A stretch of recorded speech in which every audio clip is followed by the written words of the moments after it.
आपको 5 बजे की 5 बड़ी खबरें दिखा रहे हैं। जो पहली बड़ी खबर हम आपको बताएंगे वो बिहार में चुनावी सभा को लेकर के बताएंगे कि बिहार में दूसरे चरण का चुनाव 3 नवंबर को होने वाला है। आज पीएम ने 4 रैलियों में बिहार की जनता को संबोधित किया है। वहीं दूसरी बड़ी खबर हम आपको बताएंगे कि निकिता को लेकर न्याय की मांग करने आए उग्र भीड़ पर पुलिस ने लाठी चार्ज कर दिया है। और तीसरी बड़ी खबर हम आपको बताएंगे कि दिल्ली वासियों के लिए खुशखबरी है। डीटीसी और क्लस्टर में सिर्फ 20 यात्रियों के सफर करने के नियम को हटा दिया गया है। मतलब ये कि अब दिल्ली में यात्री जो है वो सभी सीटों पर बैठ करके यात्रा कर सकेंगे। और चौथी बड़ी खबर हम आपको बताएंगे कि मऊ के बाहुबली विधायक मुख्तार अंसारी के होटल पर यूपी सरकार का बुलडोजर चल गया है। और पांचवी बड़ी खबर हम आपको बताएंगे कि देश में कोरोना की स्थिति में लगातार सुधार हो रहा है। पिछले 24 घंटे की बात की जाए तो पिछले 24 घंटे में 46,964 नए मामले सामने आए हैं। तो हम आपको 5 बजे की 5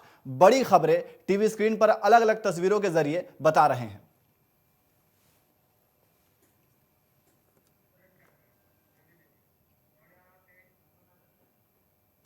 पहली बड़ी खबर की तरफ रुख करते हैं। बिहार विधानसभा के दूसरे चरण का चुनाव 3 नवंबर को होने वाला है। दूसरे चरण का चुनाव प्रचार आज खत्म हो जाएगा, जिसके मद्देनजर आज प्रधानमंत्री नरेंद्र मोदी ने 4 रैलियां की। एनडीए की ओर से प्रधानमंत्री नरेंद्र मोदी की पहली रैली छपरा, तो दूसरी रैली समस्तीपुर, तीसरी रैली पूर्वी चंपारण और चौथी रैली बगहा में की गई। प्रधानमंत्री नरेंद्र मोदी समेत कई दिग्गज चुनावी जनसभा के जरिए मतदाताओं से वोट मांग रहे हैं। पीएम ने कहा कि आज बिहार के सामने डबल इंजन की सरकार है, तो दूसरी तरफ डबल युवराज भी हैं। उनमें से एक तो जंगल राज के युवराज भी हैं। डबल इंजन वाली एनडीए सरकार बिहार के विकास के लिए प्रतिबद्ध है, तो ये डबल युवराज अपने अपने सिंहासन को बचाने की लड़ाई लड़ रहे हैं। बता दें कि बिहार विधानसभा चुनाव का पहला चरण समाप्त हो चुका है। दूसरे और तीसरे चरण का चुनाव होना है। इसके बाद 10 नवंबर को चुनाव के नतीजे घोषित किए जाएंगे। चुनाव को लेकर सभी पार्टियों में की तैयारियां जोरों शोर से चल रही हैं। चुनाव में राजनीतिक बयानबाजी भी तेज होने लगी है। नेताओं का एक दूसरे पर आरोप प्रत्यारोप का दौर भी लगातार जारी है।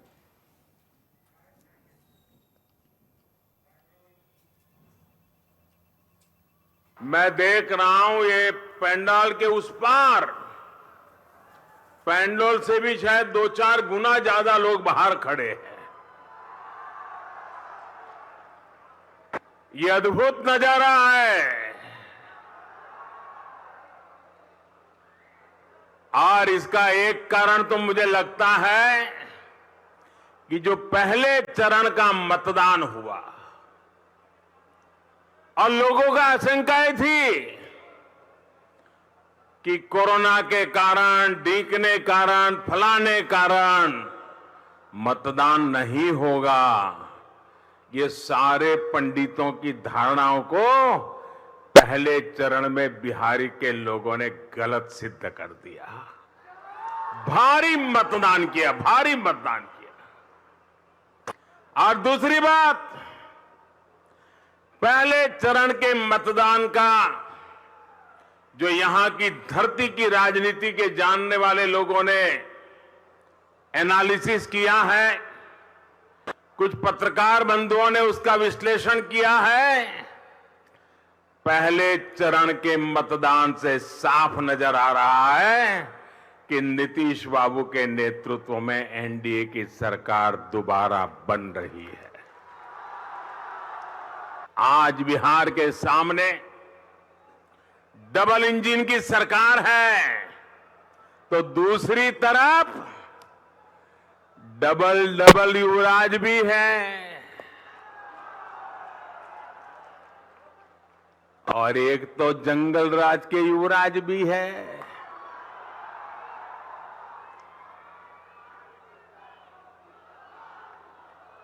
डबल इंजन वाली एनडीए सरकार बिहार के विकास के लिए प्रतिबद्ध है।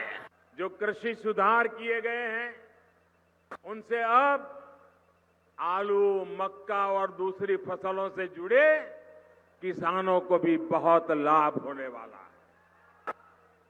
अब चिप्स के लिए, पॉपकॉर्न के लिए, पोल्ट्री फीड के लिए, फल सब्जी से जुड़े फूड प्रोसेसिंग उद्योगों के लिए रास्ता अब आसान हो रहा है। बिहार भाजपा ने इसके लिए किसानों के 1000 एफपीओ बनाने का भी संकल्प लिया है। वही केंद्र सरकार ने कृषि इंफ्रास्ट्रक्चर के लिए 1 लाख करोड़ रुपए का नया फंड बनाया है। किसानों के काम के लिए 1 लाख करोड़ रुपया। इससे यहां के किसानों, मछुआरों, पशुपालकों को भी बहुत लाभ होगा।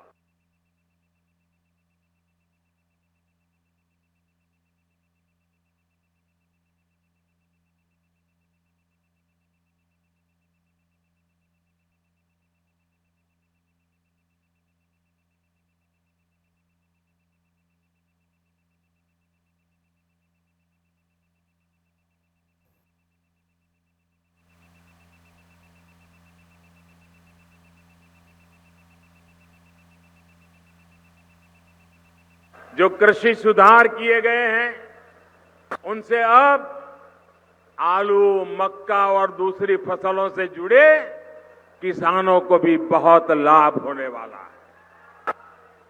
अब चिप्स के लिए, पॉपकॉर्न के लिए, पोल्ट्री फीड के लिए, फल सब्जी से जुड़े फूड प्रोसेसिंग उद्योगों के लिए रास्ता अब आसान हो रहा है।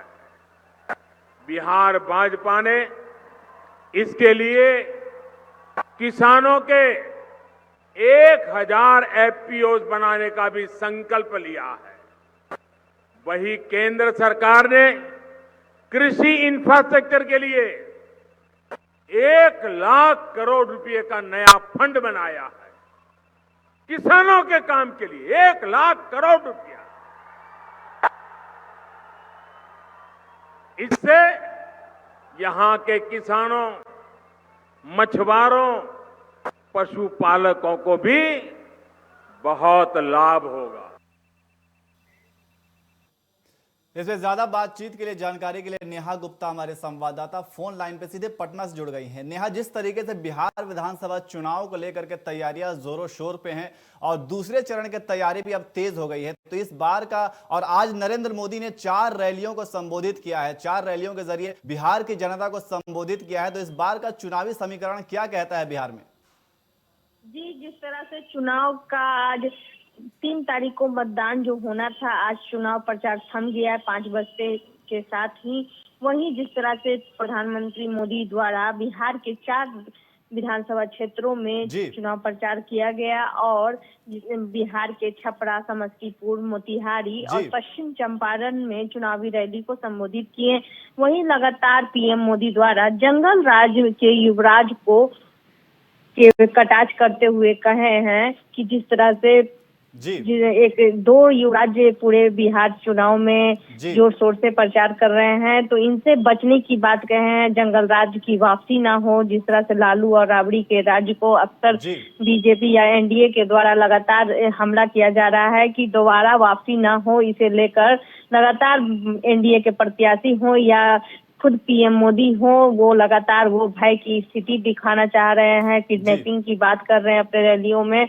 और सरकार की जितनी योजना है रैली के माध्यम से जनता को लुभाने की कोशिश की जा रही है, लेकिन कहीं ना कहीं जनता पूरी बातों को समझ रही है, क्योंकि बिहार की जनता को चाहिए रोजगार, और वो रोजगार के मुद्दे पर किसी आला अफसर या कहा जाए कि आला नेताओं और खुद पीएम मोदी द्वारा कोई ठोस निष्कर्ष नहीं निकल पाने के कारण अब कहीं न कहीं महागठबंधन और तेजस्वी यादव के आकर्षण बन रहे हैं लोग। लेकिन ये रैली कितना जनता के वोट में तब्दील हो पाएगा ये तो समय बताएगा। लेकिन आज जिस तरह से दूसरे चरण का प्रचार प्रसार थम चुका है और आज जो 5 बजे तक बिहार में 4 रैलियों को संबोधित किए हैं पीएम मोदी द्वारा, और इसमें लोगों का रुझान रहा क्योंकि रैली में काफी भीड़ थी, लोग उनको सुनने आए थे कि पीएम मोदी क्या कहेंगे। लेकिन कहीं ना कहीं विकास और अन्य मुद्दों को छोड़कर जंगल जी राज और युवराज के इर्द गिर्द पूरी कहानी घूमती रही। जी नेहा, लेकिन इस बार के बिहार विधानसभा चुनाव में देखा गया है कि रोजगार एक अहम मुद्दा बन करके सामने आ रहा है। जिस तरीके से जैसा कि एनडीए ने भी ये ऐलान कर दिया है कि 19 लाख वो रोजगार देंगे, और इधर आरजेडी ने भी ऐलान कर दिया है कि वो 10 लाख, पहली कैबिनेट मिनिस्ट्री की जो मीटिंग होगी उसमें 10 लाख वो रोजगार के ऊपर स्टैंप लगाएंगे। तो इस तरीके से बिहार के राजनीति में इस बार रोजगार का मुद्दा काफी गरमाया हुआ है।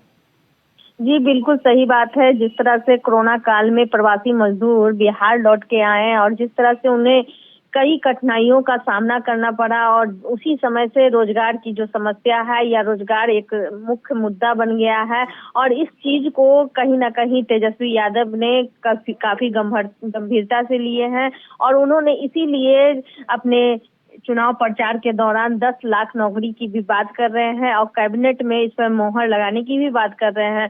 जहां कल तक बीजेपी या एनडीए 10 लाख नौकरी को जुमला कह रहे थे, ठीक इसी जुमले के आधार पर उन्होंने भी 19 लाख की नौकरी की घोषणा की है। लेकिन कहीं ना कहीं जब 10 लाख गलत था तो 19 लाख और ही गलत साबित हो सकता है, या जनता की बात। जी वक्त की थोड़ी कमी है, बहुत बहुत शुक्रिया आपका जानकारी के लिए।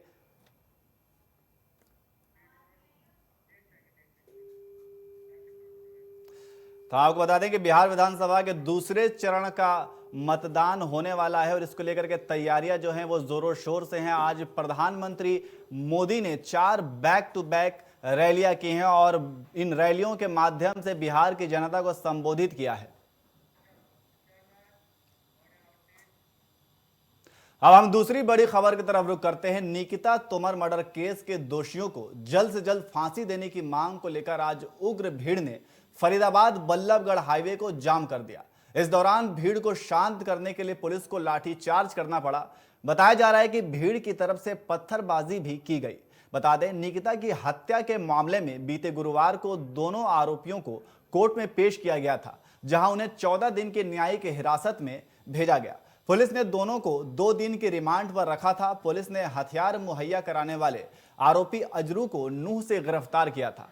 बता दें कि फरीदाबाद जिले के बल्लभगढ़ में 26 अक्टूबर को बीकॉम की छात्रा निकिता तोमर को तौसीफ और रेहान ने उस वक्त अगवा करने की कोशिश की जब वो पेपर देकर लौट रही थी। निकिता को अगवा करने में असफल रहने पर आरोपी ने निकिता की गोली मारकर हत्या कर दी थी। यह घटना सीसीटीवी कैमरे में कैद हो गई। फरीदाबाद पुलिस ने मुख्य आरोपी को गिरफ्तार कर कोर्ट में पेश किया है, जहां उन्हें 14 दिन की न्यायिक हिरासत में भेजा गया है। पुलिस ने दोनों को 2 दिन की रिमांड पर रखा था। पुलिस ने हथियार मुहैया कराने वाले आरोपी अजरू को नूह से गिरफ्तार किया है।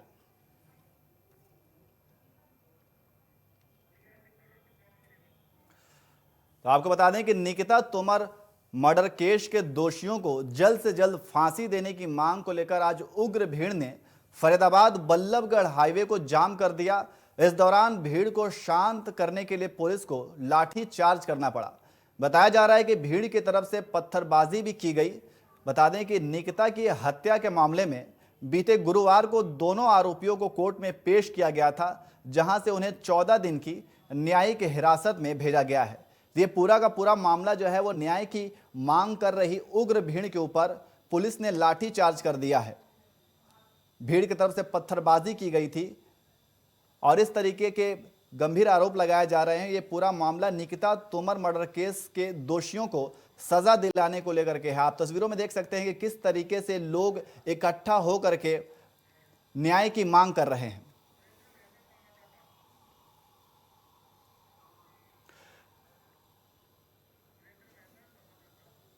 हमसे ज्यादा जानकारी के लिए सुरेंद्र मेहता संवाददाता हमारे साथ फोन लाइन पे जुड़ गए हैं। जिस तरीके से सुरेंद्र ये खबर आ रही है कि जो भीड़ जो न्याय की मांग करने गई थी उसमें कुछ उग्र भीड़ ने पुलिस के ऊपर हमला कर दिया, क्या कुछ जानकारी आपके पास? बिल्कुल बिल्कुल यही सूचना है कि कुछ उसमें भीड़ में असामाजिक तत्व आ गए थे। एक्चुअल में क्या था, यहाँ महापंचायत बुलाई गई थी और उस महापंचायत में आउटर साइड के कई अलग अलग इलाकों के अलग अलग शहरों के लोग आ गए थे। युवाओं की टोलियां थी अलग अलग। आते ही उन्होंने पुलिस पर पत्थरबाजी शुरू कर दी और उसके बाद पुलिस ने भी उनको खदेड़ने के लिए हल्का बल प्रयोग किया। यह सवाल यही है कि ये लोग कहां से आए, किस तरह से आए। इसमें से करीब 30 लोग राउंड अप हुए हैं जो अलग अलग इलाकों से हैं। जो उनसे पूछताछ हो जा रही जी। है वो यही है कि वो बाहरी इलाकों से हैं, कोई गौतम बुद्ध नगर से है, कोई नोएडा से आया है, इस तरह से अलग अलग इलाकों से आए हुए हैं। जी। पुलिस उनसे पूछताछ कर रही है। जी, लेकिन यह भी देखा जा रहा है कि प्रशासन लगातार लोगों को समझाने की कोशिश कर रही है, तो प्रशासन की तरफ से क्या कुछ कार्रवाई की गई है, प्रशासन की तरफ से क्या कुछ कहना है? बिल्कुल। जो डीसीपी हैं बल्लभगढ़ सुमेर प्रताप सिंह, उन्होंने सीधा सीधा आश्वासन दिया था पहले तो, लेकिन लोग नहीं माने। उसके बाद जो उपद्रवी आ गए, उन्होंने काफी हंगामा किया, पुलिस को बल प्रयोग करना पड़ा। पुलिस के काफी संख्या में कर्मचारी जख्मी भी हुए हैं पत्थरबाजी में, और लोग भी कुछ जो है वो घायल हुए हैं। और जो 30 जो लोग राउंड अप किए गए हैं उनसे भी पूछताछ की जा रही है। अभी पुलिस ने आश्वासन जरूर दिया है कि जो आप चाहते हो उसी तरीके होगा, क्योंकि लोग चाह रहे थे इमीडिएट इसमें कार्रवाई हो। और पुलिस प्रशासनिक अधिकारी यही बता रहे थे कि जो 3 मुख्य आरोपी थे उनको गिरफ्तार कर लिया गया है, जेल भेज दिया गया है। जो कानून की कार्रवाई है, कोर्ट की कार्रवाई है, वो शुरू हो चुकी है। जी जी जी, बहुत बहुत शुक्रिया आपका तमाम जानकारी के लिए।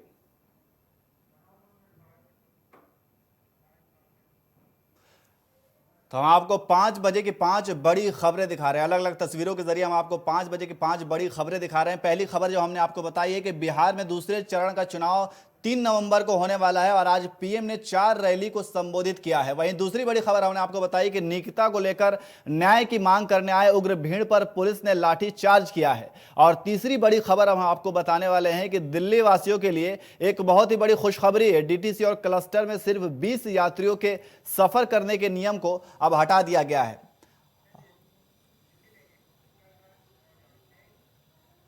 अब हम तीसरी बड़ी खबर की तरफ बढ़ते हैं। अगर आप दिल्ली में रहते हैं तो यह खबर आपको राहत दे सकती है। जी हां, दिल्ली वासियों के लिए अच्छी खबर है। सूबे में डीटीसी और क्लस्टर बसों में सिर्फ 20 यात्रियों के सफर करने के नियम को पर अब पाबंदी हटा ली गई है। अब डीटीसी और क्लस्टर बसों की सभी सीटों पर यात्री बैठकर यात्रा कर सकते हैं। दिल्ली सरकार ने इससे संबंधित औपचारिक आदेश जारी कर दिए हैं। आदेश के मुताबिक दिल्ली एनसीआर में चलने वाली सभी डीटीसी और क्लस्टर बसों में क्षमता के मुताबिक सभी सीटों पर यात्री बैठकर यात्रा कर सकते हैं, लेकिन किसी भी यात्री को खड़े होकर यात्रा करने की अनुमति नहीं होगी। सफर के दौरान मास्क पहनना अनिवार्य होगा। साथ ही कोरोना के संक्रमण को फैलने से रोकने के लिए जारी सभी एसओपी का पालन भी करना होगा।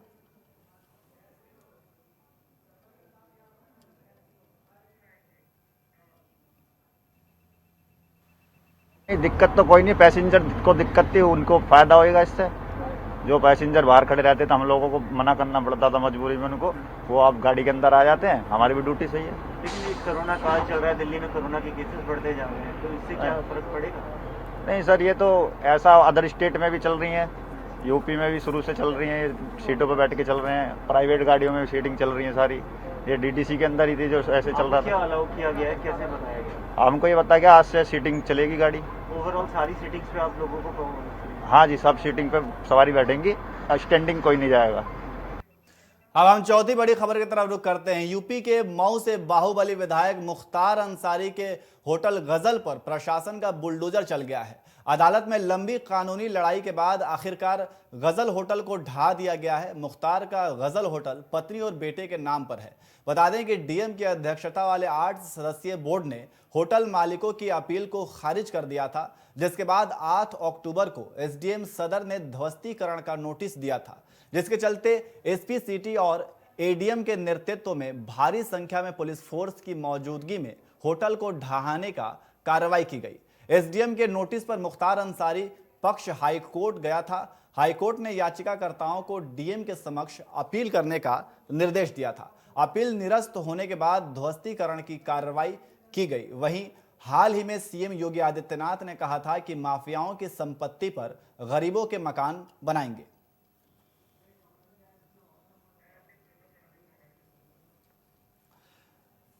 तो आपको बता दें कि यूपी के मऊ में बाहुबली विधायक मुख्तार अंसारी के होटल गजल पर प्रशासन का बुलडोजर चल गया है। अदालत में लंबी कानूनी लड़ाई के बाद आखिरकार गजल होटल को ढा दिया गया। मुख्तार का गजल होटल पत्नी और बेटे के नाम पर है। बता दें कि डीएम की अध्यक्षता वाले 8 सदस्यीय बोर्ड ने होटल मालिकों की अपील को खारिज कर दिया था, जिसके बाद 8 अक्टूबर को एसडीएम सदर ने ध्वस्तीकरण का नोटिस दिया था, जिसके चलते एसपी सिटी और एडीएम के नेतृत्व में भारी संख्या में पुलिस फोर्स की मौजूदगी में होटल को ढहाने की कार्रवाई की गई है।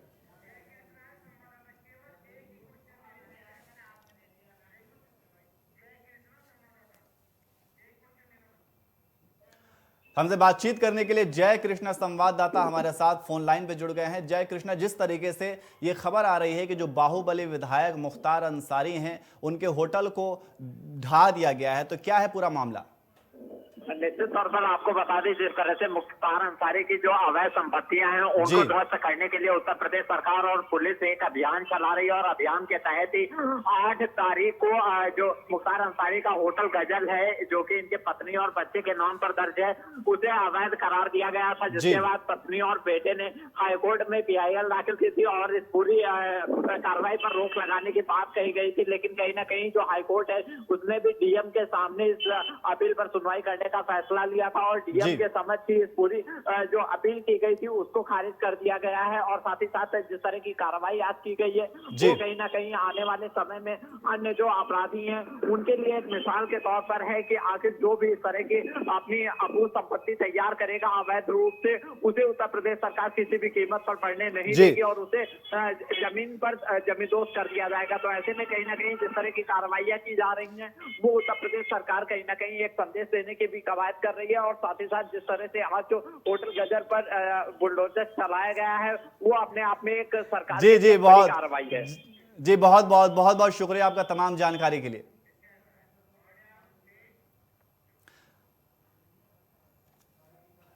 अब हम पांचवी बड़ी खबर की तरफ रुख करते हैं। देश में कोरोना की स्थिति में लगातार सुधार हो रहा है। आज देश में लगातार 8वें दिन कोरोना के 50,000 से कम नए मामले सामने आए हैं। इसके साथ ही देश की कोरोना रिकवरी दर भी तेजी से बढ़ रही है। भारत में कोरोना से अब तक करीब 75 लाख लोग ठीक हो चुके हैं। इसके अलावा सक्रिय मामलों की लगातार गिरावट में देश की स्थिति सामान्य हो रही है। भारत में कोरोना के अब तक 81 लाख से ज्यादा मामले सामने आ चुके हैं। केंद्रीय स्वास्थ्य मंत्रालय के ताजा आंकड़ों के मुताबिक देश में पिछले 24 घंटों में कोरोना के 46,964 नए मामले सामने आए हैं। इस दौरान कोरोना से मौतों की संख्या 470 रही। इससे मौत का आंकड़ा 1,22,000 के पार चला गया।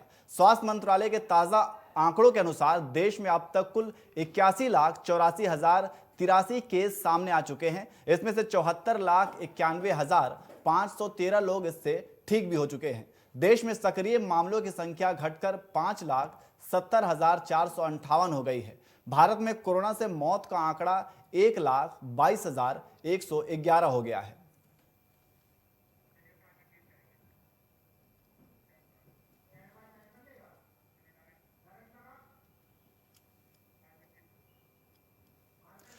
तो हमने आपको 5 बजे की 5 बड़ी खबरें अलग अलग तस्वीरों के जरिए बताई है। पहली खबर जो हमने आपको बताई कि बिहार में दूसरे चरण का चुनाव 3 नवंबर को होने वाला है। आज पीएम ने 4 रैलियों को संबोधित किया है। वहीं दूसरी बड़ी खबर हमने आपको बताई कि निकता को लेकर न्याय की मांग करने आए उग्र भीड़ पर पुलिस ने लाठीचार्ज किया है। और तीसरी बड़ी खबर हमने आपको बताई कि दिल्ली वासियों के लिए खुशखबरी है। डीटीसी और क्लस्टर में सिर्फ 20 यात्रियों के सफर करने के नियम को हटा दिया गया है। और चौथी बड़ी खबर हमने आपको बताई कि मऊ के बाहुबली विधायक मुख्तार अंसारी के होटल पर यूपी सरकार का बुलडोजर चल गया है। और पांचवी बड़ी खबर हमने आपको देश में चल रहे कोरोना के लेकर के बताई है कि देश में कोरोना की स्थिति में अब लगातार सुधार हो रहा है।